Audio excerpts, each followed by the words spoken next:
بسم الله الرحمن الرحيم. أفرأيت من اتخذ إلهه هواه وأضله الله على علم وختم على سمعه وقلبه وجعل على بصره غشاوة فمن يهديه من بعد الله أفلا تذكرون وقالوا ما هي إلا حياتنا الدنيا نموت ونحيا وما يهلكنا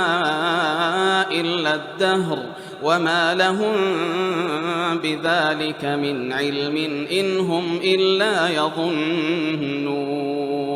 وإذا تتلى عليهم آياتنا بينات ما كان حجتهم إلا أن قالوا ائتوا بآبائنا إن كنتم صادقين قل الله يحييكم ثم يميتكم ثم يجمعكم إلى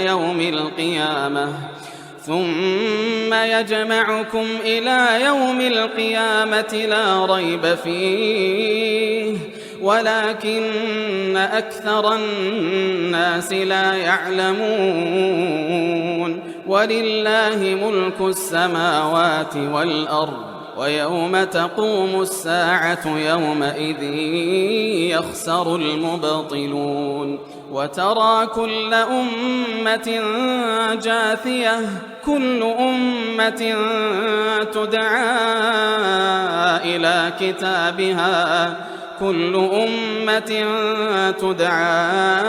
إلى كتابها اليوم تجزون ما كنتم تعملون هذا كتابنا ينطق عليكم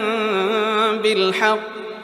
إنا كنا نستنسخ ما كنتم تعملون فأما الذين آمنوا وعملوا الصالحات فيدخلهم ربهم في رحمته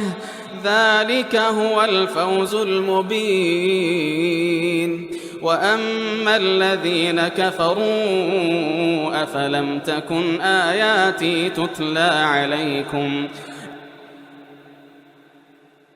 أفلم تكن آياتي تتلى عليكم فاستكبرتم وكنتم قوما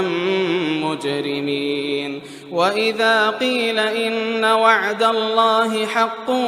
والساعة لا ريب فيها قلتم ما ندري ما الساعة إن نظن إلا ظنا وما نحن بمستيقنين وبدا لهم سيئات ما عملوا وحاق بهم ما كانوا به يستهزئون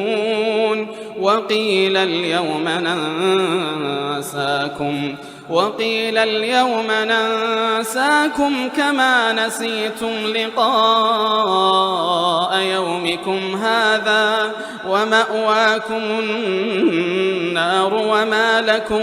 من ناصرين ذلكم بأنكم اتخذتم آيات الله هزوا وغرتكم الحياة الدنيا فاليوم لا يخرجون منها ولا هم يستعتبون فلله الحمد رب السماوات ورب الأرض رب العالمين وله الكبرياء في السماوات والأرض وهو العزيز الحكيم.